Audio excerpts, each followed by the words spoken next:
My throat's had a rough week, so I'm cheating. I brought water. But if we get going too long, just have Shaver run down, start the ovens. I usually shut up when I smell food. So.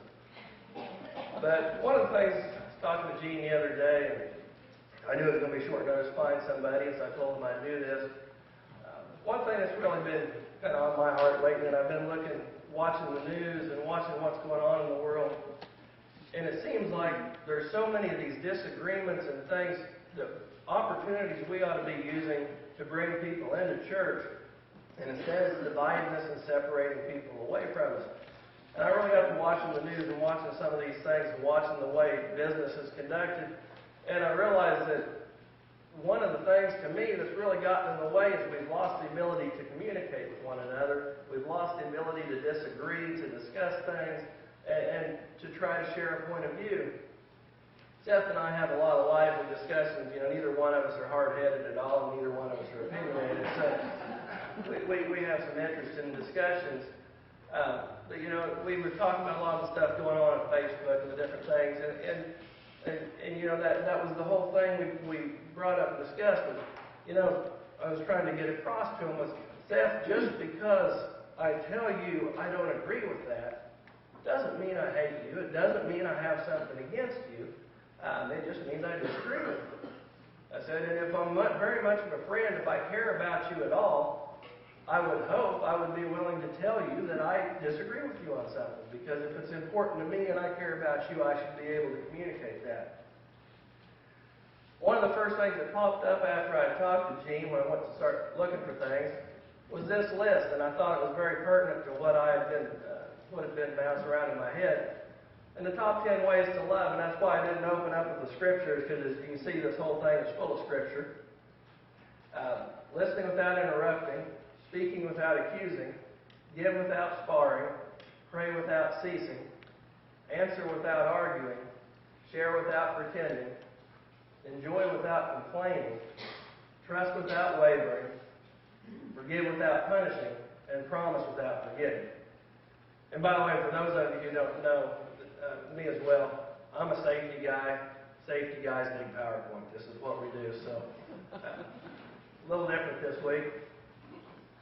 One of the first things that I think it's a very basic thing, and we've forgotten so much about it, is listen without interrupting. And it brought up a couple of things in Proverbs 18. Verse 1, an unfriendly person pursues selfish ends against all sound judgment, starts quarrels. They're the person that's always digging, that always wants to stir the pot. Verse 2 says, fools find no pleasure in understanding, but delight in airing their own opinion. We see a whole lot of that these days, people spouting off under anonymous names on the internet. They don't care about understanding what you're feeling or what's hurting you or what's causing the problem, but they certainly want to give you their opinion. Verse 6 is the one that always makes me chuckle a little bit. The lips of the fools bring them strife, and their mouths invite a beating. We've always, I think I've probably made a few people want to smack me a couple of times, but we've all known people that do that. And finally, verse 13, to answer before listening, that's folly and shame. We always want to throw out an opinion. We want to throw out what we think is right before we've actually taken the time to figure out what the problem is that person may be having. Next one is speak without accusing. And often this is a very difficult thing to do. James 1:9, dear brothers and sisters, take note of this. Everyone should be quick to listen, slow to speak, and slow to become angry. And that's especially as we get, I think sometimes when we get, I mentioned earlier, we get stressed out, we get busy, things really get to moving. And I know with me that Irish temper starts boiling up, and it doesn't take it long before I'm snapping at somebody. This is definitely something that, to be able to take that breath and to slow down. And of course I threw in my favorite John Wayne quote there, talk low, talk slow, and don't talk too much. I think if John Wayne was in charge of things, the world would be a better place, but that's just me. Give without sparring. Proverbs 21:26. All day long he craves for more, but the righteous give without sparring. We're always worried about who wins. We're always worried about who comes out ahead, who gets a bigger piece of the pie. It's always a battle. We are such a competitive nation. It's always a battle. It's always about one of them. And, sometimes to be able to step back and just care enough to not go there. Okay, you may be right. Is it going to help if we go there? Might not. This is one of the easiest things I think we can all do, and one of the most effective and probably one of the most overlooked, and that's Colossians 1:9, praying without ceasing. For this reason, since the day we heard about you, we have not stopped praying for you. We continually ask God to fill you with the knowledge of His will through all the wisdom and understanding that the Spirit gives. And I think so often we forget this part. Good friend of mine, Gail works with her, Deanne Hirsch now, used to be Hastings. I brought it up before, lost a child with cancer. A lot of times I'll see her, she's become very active in cancer groups, and so I'll see all kind of blurbs coming across on Facebook. And one of the things I like to do for her is just shoot a short message, every other month, whenever I get a chance, to say, hey, still praying for you. To let her know that she hasn't been forgotten, that somebody still thinks about her, that people still care about what happened. And I think we drastically underestimate how much good we can do when we just let people know that we're willing to take the time and pray for them. And I did have an interesting conversation with somebody one time, and they said, well, what if a Buddhist came up to you and said, I want to pray for you? I said, well, I'd say thank you, because he said, he may not believe what I believe, but he's willing to do what he thinks will help me. And, that stands for something, even if we don't agree on everything. Answer without arguing. Proverbs says, better a dry crust with peace and quiet than a house full of feasting with strife. It goes back to that competitive nature that we have, that desire that we want to come out ahead all the time. In World War II, Winston Churchill said, victory at all costs, victory in spite of all terror, victory however long and hard the road may be. For without victory there is no survival. Well, maybe in World War II that was an appropriate motto to have. It probably was. We often quote Vince Lombardi, but I have to tell you he stole this. Winning isn't everything, it's the only thing. It actually came from Henry Russell Red Sanders. A little earlier than that, a little old school. But we give Vince the credit. But that's been the attitude that we've had in so many things. Everything is win. Everything has come out ahead. And if it takes that kind of strife and that kind of turmoil to get a step ahead, are we really accomplishing anything? Share without pretending. This is one of the things that I think is absolutely critical. I think most of us have gotten real good at figuring out phony people. There's just nothing that sets you back. I talked to a friend one time. I was trying to get to go to church. He said, well, I went one time, and that was the phoniest group of people I've ever met, and I'm never going back. And, if that's the image that we're putting forward, obviously they're not going to come back. But Ephesians says, instead, speaking the truth in love, we will grow to become in every respect the mature body of Him who is the head, that is Christ.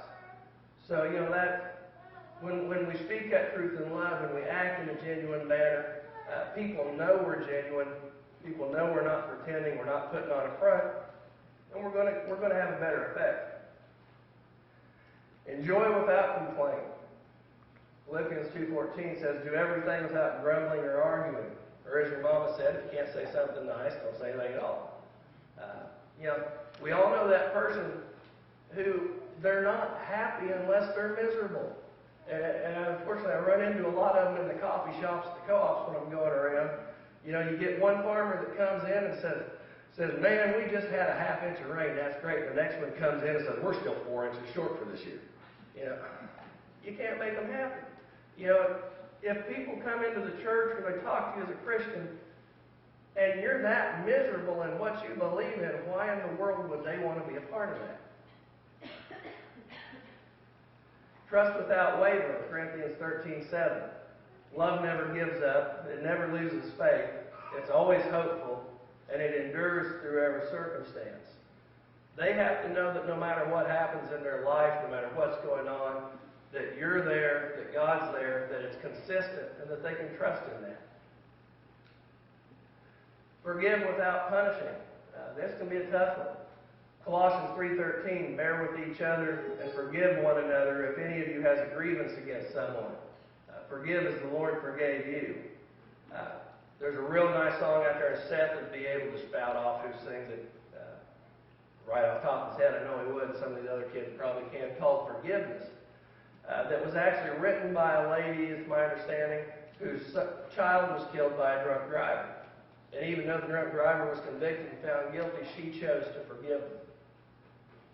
And, one of the lines in that song is, even when a jury and a judge say you've got a right to hold a grudge, forgive them. And that is an incredibly tough thing to do. But it can also be one of the most powerful things if people can see that coming out of us. How powerful is that? I remember one time watching the news, and a lady had been going to prison to counsel the gangster that shot her son. And I thought, wow, how many of us can do that? But then again, what kind of a message did she really send? Promise without forgetting. This is a picture of the Holocaust in World War II.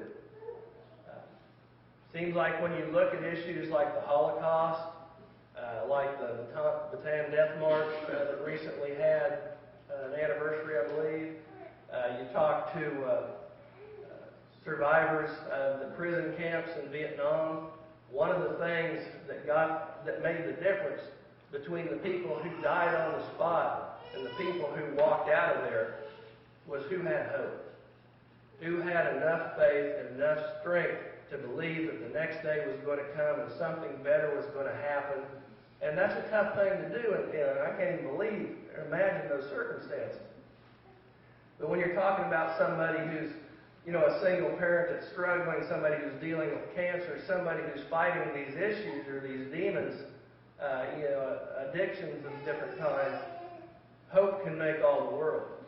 And if we have hope and we can give them that hope, how much more powerful is our message going to be? So we kind of went through these 10 ways to love, and I wanted to kind of show a couple of the things that I think sometimes we're our own worst enemies. There have been a number of ways where we have violated all these principles over the years and truly driven people away.